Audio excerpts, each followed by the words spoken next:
Boy and Dog, Part 12.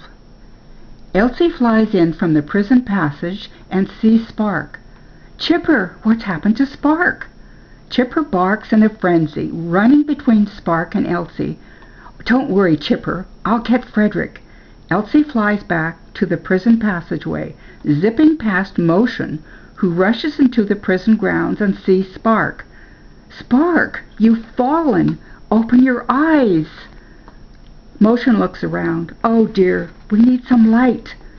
Light fills the area. His eye beams down and says, "Why is Spark lying there?" Motion looks up and says, "Oh, thank you, Light, for coming. Spark must have been tested fiercely." Frederick and Elsie rush out of the passageway, and Frederick says, "Elsie says that Spark is hurt." He sees Spark. "What's happened here?" Motion says, "You can see he struggled with a terrible power. Now we must help." He thinks a minute and then says, "Yes, what is needed now is darkness." Light says, "You are quite right." Light calls Dark. "Dark, wake up, you're needed." Dark arrives grumpy. "Light, how inconsiderate of you. You know this is my time to rest on the other side of the world." She looks down. "Why, what's going on here?" Motion says, "Spark and Chipper are in a terrible place. Can you cover them with your darkness while they make their escape?" "Why, certainly. Not one enemy shall see them through my darkness." Then Motion says to Frederick, "Hurry, let's bar the gates against the guards." Motion and Frederick barricade the prison gates.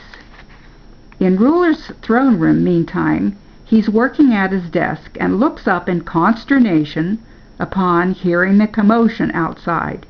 He demands of slave Yama, "Yama, bring the head guard to me." The slave nods and leaves the room. In the prison grounds, Motion addresses Light and says, "Light, soon you must rise above Dark to guide us." Light says, "I shall be ready." Motion says, "Elsie, you will be our messenger. Keep in touch with Light. Bring us his directions for the right path." And Elsie says, "Certainly." Motion says, "Light, we need your help again." And Light says, "I am here." Motion looks skyward and says, "Light, you have saved us." After they heard the guards were blinded by the light, and they howled and covered their eyes.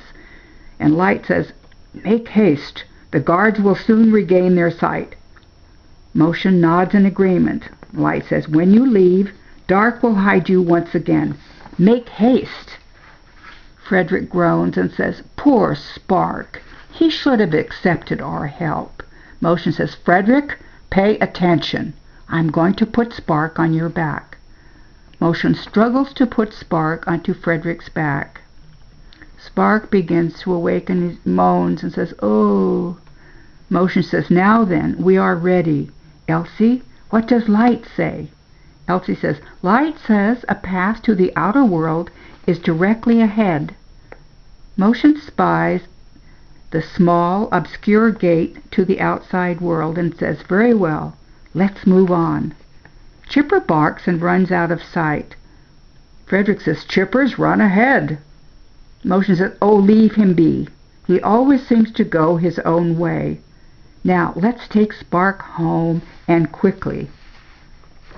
Motion looks up and says, "Dark, it is your time to cover us." She says, "I'm ready." The scene darkens. On the prison grounds, the guards batter at the prison gates as Motion, Spark, and Frederick, with Elsie fluttering above, approach the door to the outer world. The guards' loud outcries rouse Spark. Spark says, What's going on?" Spark slips unsteadily off of Frederick's back. Motion says, "Spark, stay put." But Spark's strength is returning. He is steady now. The guards burst in. Motion says, "Oh dear!" A startled Motion gasps then swirls protectively around Spark as Frederick prowls towards the guards. One guard dodges Frederick, weaves past Motion, and grabs Spark. Spark's fists fly as he ducks out of the guard's grasp. Elsie aggressively pecks at them. Chipper reappears and springs into action. Spark says, "Oh, Chip, you're here!" All the friends now work as a team.